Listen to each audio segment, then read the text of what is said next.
भारतीय संस्कृति के जो चमत्कार हैं, जिनमें से एक आपने बताया आपको तुलसी, जेनेटिकली मॉडिफाइड जितनी क्रॉप है उनको इसके स्पर्श हो जाने से, इसका पानी छू जाने से ऐसा लगता है कि वो जीएम नहीं रहती, उनकी पूरा करैक्टर, पूरा जेनेटिक कोड बदल जाता है।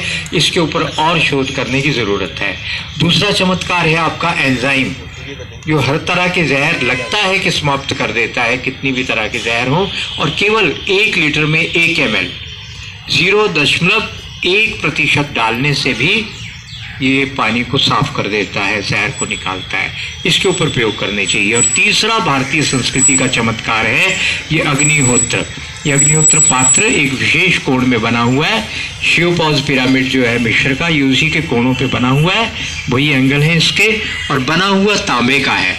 तांबे के जो अणु हैं वो पिरामिड के आकार के हैं, बाकी किसी भी धातु के अणु इस आकार के नहीं हैं, इसलिए सर्वोत्तम इसी को माना जाता है। तो अपने को क्या क्या चाहिए इस चमत्कार के लिए, अग्निहोत्र के लिए?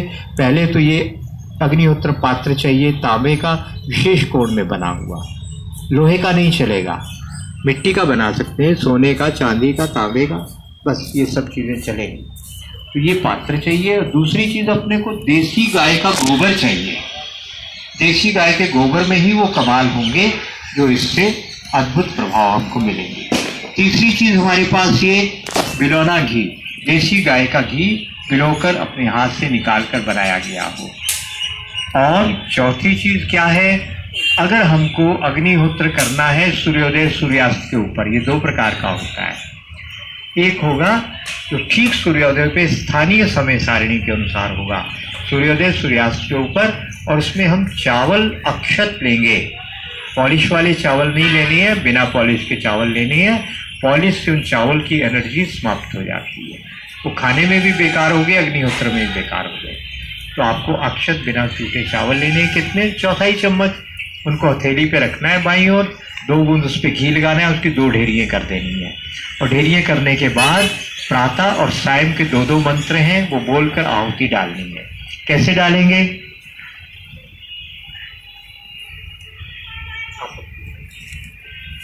ऊपर चले जाओ।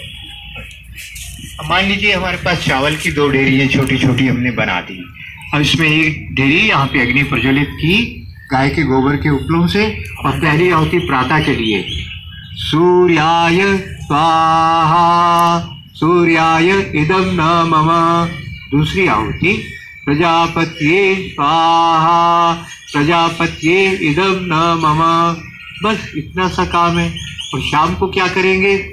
सूर्याय के स्थान पे कहेंगे अग्नये स्वाहा अग्नये इदं न मम प्रजापत्ये स्वाहा प्रजापत्ये इदं न मम। बस इतना सा काम है। उसके बाद जब तक अग्नि प्रज्वलित है, कम से कम उतनी देर यहाँ पे ध्यान लगाकर बैठिए। आप देखेंगे आपके शरीर में बहुत तेज़ी से तरंगों का प्रवाह शुरू हो जाएगा, ऊर्जा प्रवाह शुरू हो जाएगा, मन टिकने लगेगा, स्वास्थ्य ठीक होगा। और चमत्कार होते हैं इससे। अभी दिल्ली के एक, शायद 84 की बात है, लेफ्टिनेंट कर्नल गोलचा ने अपने अधिकारियों के ऊपर प्रयोग किया, जो नशेड़ी से 2-2, 3-3 बार जिसको डी एडिक्शन कोर्स करवाया, तब भी नशे नहीं छूटे। उनको ये अग्निहोत्र करवाया, और कुछ ही दिन के बाद वो कहने लगे हम स्वयं करेंगे। वेतन नहीं देते थे एक अधिकारी को, दिल्ली में पत्नी रहती थी, पत्नी को बुलाकर वेतन देते थे, नहीं तो सारा नशे में खर्च कर देते थे। तो उस अधिकारी ने कहा लाओ मैं अपना वेतन खुद लेकर घर जाऊंगा। पीछे आदमी लगा दिए उन्होंने, वो सीधा गया पत्नी के पास, नशे छूट गए। उसके बाद लेफ्टिनेंट कर्नल गोलचा ने शराबियों के ऊपर प्रयोग किए, अनेक रिसर्च पेपर लिखे और प्रेजेंटेशन दी। तो आप ये बताइए, अगर हम लोग नशेड़ी जो है उनको दुनिया में सिखाना चाहते हैं, सुधारना चाहते हैं, अग्निहोत्र क्यों नहीं करते? इसका मतलब वास्तव में नशा छुड़ाना नहीं चाहते, केवल नाटक कर रही है, नौटंकी कर रही है। अगर सचमुच नशा छुड़वाना है तो अग्निहोत्र करिए ना, इसकी भस्म का तिलक लगाइए, इस भस्म को थोड़ा सा चाट लीजिए, तुरंत असर होता है मन के ऊपर। तो ये एक प्रकार का अग्निहोत्र हो गया। दूसरा अग्निहोत्र जो बिना समय के करना है, वो कैसे करेंगे? हम एक छोटे से चम्मच से इसमें प्रज्वलित अग्नि करेंगे और घी की आहुति डालेंगे, और मंत्र कौन सा बोलेंगे? या गायत्री मंत्र बोल लो, या फिर आप जो है महामृत्युंजय मंत्र बोल लो, या कोई और मंत्र बोलना है तो बोल सकते हैं वो भी। पर 2-4 बूंदे घी डालते जाओ, मंत्र बोलते जाओ। चम्मच ढूंढना पड़ेगा, वो आपका मन। 21 करो, 51 करो, 108 करो, जितना आपका मन करे उतनी बोलिए, पूरी वाइब्रेशन आपकी और वायुमंडल शुद्ध होगा। और सबसे बड़ी बात जिसके लिए आज का कार्यक्रम रखा है, आपकी हवा का प्रदूषण एकदम शुद्ध हवा, टनों ऑक्सीजन पैदा हो जाएगी वहां पे, आपको सांस लेने में लगेगा वाह, सांस लेने में मजा। तो अगर आपको पॉल्यूशन सचमुच ठीक करना है तो ये अग्निहोत्र करिए। केवल दिल्ली के 1 लाख लोग, 1 करोड़ में से 1 लाख लोग अगर ये अग्निहोत्र कर दें तो पूरे दिल्ली का पर्यावरण एकदम शुद्ध हो जाएगा। गाड़ियां आप सीएनजी छोड़कर जो है फिर से भी अगर पेट्रोल डीजल की चलाओ, मैं नहीं कह रहा हूं चलाओ, पर अगर चलाओगे तो भी पॉल्यूशन नहीं बचेगा। इतना सरल तो है। और जब कर नहीं रहे, सिखा नहीं रहे, तो ऐसा लगता है कि ये लोग चाहते नहीं है। जो लोग ये सारे नाटक कर रहे हैं प्रदूषण के बारे में, हमको ठीक करना है, पौधे लगाने, वो चाहते नहीं है ठीक करना। और ठीक करना है तो इतनी बड़ी जबरदस्त विधा है ना हमारे पास, इसको कर डालिए। आइए जी, अब चम्मच ढूंढने का प्रयास करते हैं। अगर मिल गया तो हम अभी अग्निहोत्र कर डालेंगे। हाँ, मिल गया। आइए, ये चम्मच इतना छोटा है, इसमें 4-5 बूंद से ज्यादा घी आता ही नहीं, तो इससे हम अपनी अग्निहोत्र करते हैं। कर डालें जी। बिल्कुल। हमारा तरीका क्या है, हमने सीखा तो औरों से है, पर इसमें थोड़े से हमने कोई संशोधन किए हैं। क्या? एक चौरस टुकड़ा बीच में रखना, उस चौरस टुकड़े के ऊपर घी इतना लगा देना कि अंत तक ये जलता रहे। सबसे ज्यादा सहायता यही करेगा इसको जलाने। ये बीच में रख दिया।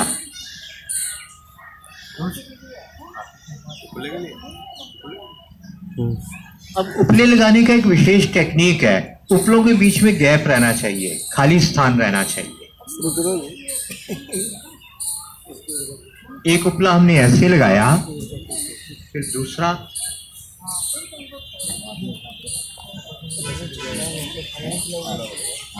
ऐसे लगाया, उसके बाद फिर जो ऊपर लगाएंगे ना जी, वो ऐसे लगाएंगे क्रॉस करके।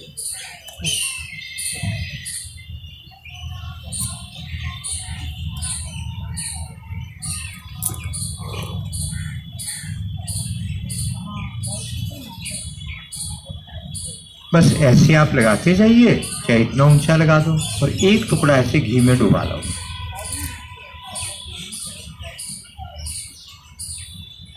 इसको जला देना है।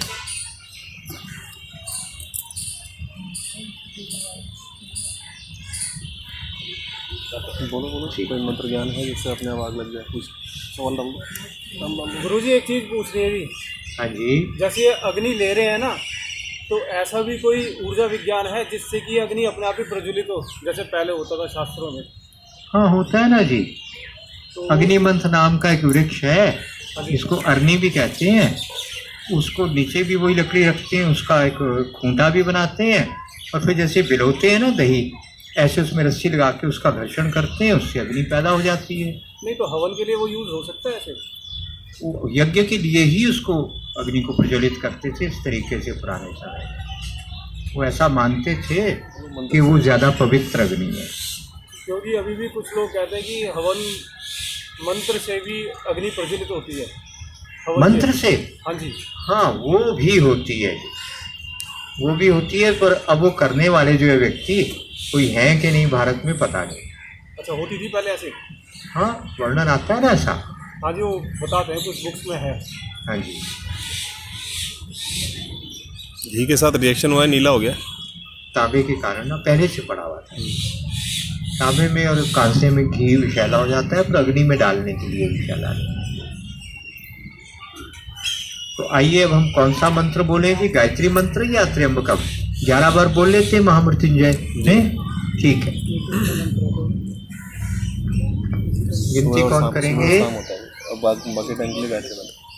ओम त्र्यंबकम यजामहे सुगंधिं पुष्टिवर्धनम् उर्वारुकमिव वन्दनात् मृत्योर्मुक्षीयमामृतात् स्वाहा। ॐ त्र्यम्बकं यजामहे सुगन्धिं पुष्टिवर्धनम् उर्वारुकमिव बन्धनात् मृत्योर्मोक्ष्यमामृताम् स्वाहा। ॐ त्र्यम्बकं यजामहे सुगन्धिं पुष्टिवर्धनम् उर्वारुकमिव बन्धनात् मृत्योर्मोक्ष्यमामृतात् स्वाहा। ॐ त्र्यम्बकं यजामहे सुगन्धिं पुष्टिवर्धनम् उर्वारुकमिव बन्धनात् मृत्योर्मोक्ष्यमामृतात् स्वाहा। ॐ त्र्यम्बकं यजामहे सुगन्धिं पुष्टिवर्धनम् उर्वारुकमिव बन्धनात् मृत्योर्मोक्ष्यमामृतात् स्वाहा। ॐ त्र्यम्बकं यजामहे सुगन्धिं पुष्टिवर्धनम् उर्वारुकमिव बन्धनात् मृत्योर्मोक्ष्यमामृतात् स्वाहा। ॐ त्र्यम्बकं यजामहे सुगन्धिं पुष्टिवर्धनम् उर्वारुकमिव बन्धनात् मृत्योर्मोक्ष्यमामृतात् स्वाहा। ॐ त्र्यम्बकं यजामहे सुगन्धिं पुष्टिवर्धनम् उर्वारुकमिव बन्धनात् मृत्योर्मोक्ष्यमामृतात् स्वाहा। ॐ त्र्यम्बकं यजामहे सुगन्धिं पुष्टिवर्धनम् उर्वारुकमिव बन्धनात् मृत्योर्मोक्ष्यमामृतात् स्वाहा। ॐ त्र्यम्बकं यजामहे सुगन्धिं पुष्टिवर्धनम् उर्वारुकमिव बन्धनात् मृत्योर्मोक्ष्यमामृतात् स्वाहा। ॐ त्र्यम्बकं यजामहे सुगन्धिं पुष्टिवर्धनम् उर्वारुकमिव बन्धनात् मृत्योर्मोक्ष्यमामृतात् स्वाहा।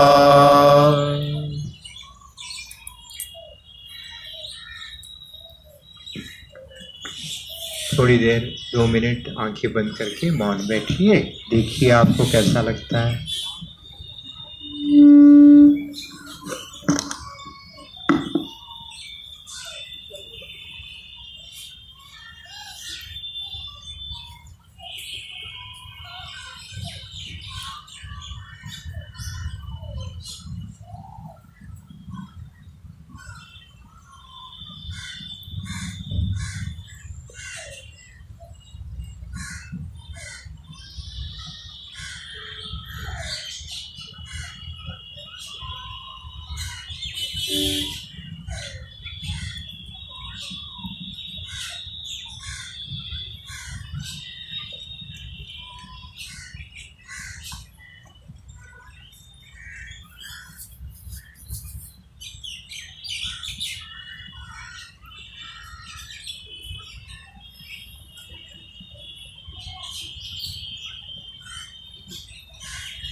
इसकी जो भस्म बनेगी किसी व्यक्ति को प्रभाव कोई विशेष नहीं करती, पर मैंने ये देखा है तिलक लगाते ही असर हो जाता है। कोई दमे का अटैक है, किसी तरह की और प्रॉब्लम है, बुखार हो गया, तो उसमें बस थोड़ी सी खाने को दो, ठीक हो जाते हैं लोग। पर इसको खाली कब करना? 12 घंटे के बाद पानी में, बहते पानी में उसमें डाल दो, तो खड़े पानी में डाल दो, तो उसको साफ़ करता है। एंजाइम की तरह ये रिजल्ट देता है। रेडिएशन को भी ख़त्म करता है। सभी तरह के जहर ख़त्म होते हैं। इसी के भस्म पानी में डालकर उसमें थोड़ा एंजाइम डालकर उसमें सब्जियां भिगो दो तो जहर ख़त्म हो जाएंगे। अभी तक हमने ये करके नहीं देखा कि जीएम क्रॉप को ये बदलता है कि नहीं। वो मिरेकल तुलसी का तो कन्फर्म है। इसकी भस्म भी दवाई है। मैं घर जब जाता हूँ तो वहाँ पे जब प्राणायाम करना होता है तो अग्निहोत्र भी नहीं करता। अग्निहोत्र और ये जो आपका करना है त्र्यंबकम, ये भी नहीं, समय आगे पीछे हो जाता है। तो मैं क्या करता हूँ, गोबर का टुकड़ा लिया, घी लगाया, जलाया, उस पर इतना सा गुड़ रखा, अग्निहोत्र पात्र में रख देता हूँ। उसमें जो राख बनती है उस राख में इतनी ताकत है कि किसी को तिलक लगाओ तो उसकी ताकत ड्यूडी हो जाती है। उसी टाइम स्ट्रेस उसका खत्म हो जाता है केवल पात्र में रखने से, जिसमें कॉस्मिक एनर्जीज इतनी आ जाती है। बस आज के लिए इतना ही बताना था, बाकी कोई आपका प्रश्न हो तो बताइए। संजीव जी ने मेहनत तो बहुत की और कहते हैं 10,000 लोगों ने आकर इसके बारे में पूछताछ की। एंजाइम, हाँ एंजाइम बनाने का तरीका तो बहुत बार आपको बता चुके हैं, फिर बता देते हैं। आपको एक कोई बर्तन लेना है एयर टाइट। उस बर्तन में आपको 100 ग्राम गुड़ डालना है, 300 ग्राम उसमें कोई भी वनस्पति पदार्थ डालने हैं। वो फल भी हो सकते हैं, सब्जियां हो सकती हैं, सब्जी के छिलके हो सकती हैं, ओवर राइप भी हो सकता है, तो सब उसमें डाल दीजिए। जैसे आपके ये जूस वगैरह निकाल दिया, तो जूस निकले हुए आपका फोक है बिल्कुल, वो भी चलेगा, छिलके चलेंगे संतरा, किन्नू, माल्टा की। पक्का कच्चा सब चलता है जी। मैंने तो कच्चे वाले पे काम किया जी, नहीं पक्का भी चलता है जी, उसमें मीठा मतलब आग पे चढ़ा हुआ नहीं जी। हाँ हाँ, पका हुआ मतलब आग पे ना, बोल रहा हूँ जी, वैसे कच्चा पक्का चलेगा जी, मतलब आग पे पका कर नहीं डालना। हाँ हाँ वो। और उसमें कितना डालना है? 100 ग्राम गुड़ डाला हमने तो 300 ग्राम वनस्पति पदार्थ डालने हैं, 1 लीटर पानी डालना है, एयर टाइट करके रख देना है। इसी रेशो में आप चाहे 1000 लीटर बना लें, और उसके बाद 30 दिन तक उसकी थोड़ी सी गैस रिलीज करनी है, थोड़ा ढक्कन ढीला करना और बंद कर देना। उसके बाद 7-7 दिन के बाद 4 बार गैस निकालनी है, फिर 15-15 दिन के बाद 2 बार गैस निकालनी है। ऐसे टोटल हमारे कितने हो गए? 3 महीने हो गए। 3 महीने में एंजाइम तैयार हो गया। फिर क्या होता है, पहले सब्जियाँ ऊपर आ जाती हैं, तैरती हैं, फिर नीचे डूब जाती हैं, फिर एक ऐसा क्रिस्टल क्लियर जैसा एक ऐसा एक पारदर्शी आपका बन जाता है। तो किन्नू, माल्टा, संतरा, इस तरह के जो है सिट्रस प्लांट, उनके छिलकों का बड़ा सुगंधित बना है, किसी ने बनाया। तो ये फिर मिरेकल करता है। रेशो क्या है? 1 लीटर में 1 ml। फसलों में डालना है तो भी, और 2 या 3 ml डाल दिया तो काम नहीं होता। क्यों नहीं होता पता नहीं, उसका कारण नहीं अभी पता लगा है, पर आपको अच्छे रिजल्ट लेने तो 1 ml। हाँ, पोछा लगाना है अगर आपको घर में तो आप 5 ml डालिए। सब्जियाँ फल भिगोने इसमें तो 1 लीटर में 5 ml, 1 चम्मच। तो क्या होगा, घर में पोछा लगाएंगे इससे तो कीड़े मकोड़े जितने भी हैं जो ज़मीन पे चलने वाले हैं, कॉकरोच वगैरह, वो भाग जाएंगे। धीरे धीरे उनको इतना ये बुरा लगता है, पॉजिटिव एनर्जी है इसकी, उनकी नेगेटिव एनर्जी है, तो कीड़े मकोड़े सब भाग जाएंगे। उड़ने वाले फ्लाइज शायद रह जाए, तो इसके स्प्रे कर सकती है इसकी। और क्या फायदा हेल्थ के लिए? सारी टॉक्सिन बॉडी की निकाल देगा, इससे बढ़िया और क्या चाहिए आपको। हाँ, 1 लीटर में 1 ml डालिए। आपका बर्तन अगर पीतल का, तांबे का, कांसे का 10 लीटर का है तो 10 ml डाल दीजिए। 1-8 घंटे के बाद पूरा पानी आपका जो है वो प्योर हो गया। आपका जो क्लोरीन वाला पानी आ रहा है दिल्ली वालों के पास, उससे आदमी जल्दी खत्म हो जाता है, किडनी, लीवर सब डैमेज हो जाती हैं। आप ब्लीचिंग पाउडर डालो ना, कितना खतरनाक है। ब्रिटेन का रिसर्च पेपर मैंने पढ़ा है, वो ये बताता है, कहते ब्लीचिंग पाउडर के पानी में नहाने से कैंसर हो जाता है, तो पीने से तो 10-20 गुना जल्दी हो जाएगा। और इससे जैविक फार्मिंग, ये डालने से पूरा क्लोरीन गायब, पूरा खत्म हो जाएगा। एक खाने के लिए 2 चम्मच बाल्टी में डाल दो। कपड़े धोने वाला जितना डिटर्जेंट है वो भी बहुत खराब है, तो क्या करना है अपने को, उस वॉशिंग मशीन में ही डाल देने 4-5 चम्मच, बस हो गया। तो ठीक है, आज हमने जो यहाँ पे संजीव जी के सहयोग से ये कार्यक्रम इस आश्रम में, गौशाला में रखा था, दिल्ली के लोगों के लिए वायु प्रदूषण का क्या समाधान है, सर्वोत्तम समाधान ये अग्निहोत्र है। उसके बाद फिर आपका पीपल है, तुलसी, ऐसे अच्छे पौधे हैं, उसमें एक्सोटिक प्लांट, एरिका पाम इत्यादि, उस पर भरोसा मत करिएगा। धन्यवाद। जय भारत, जय गौ माता।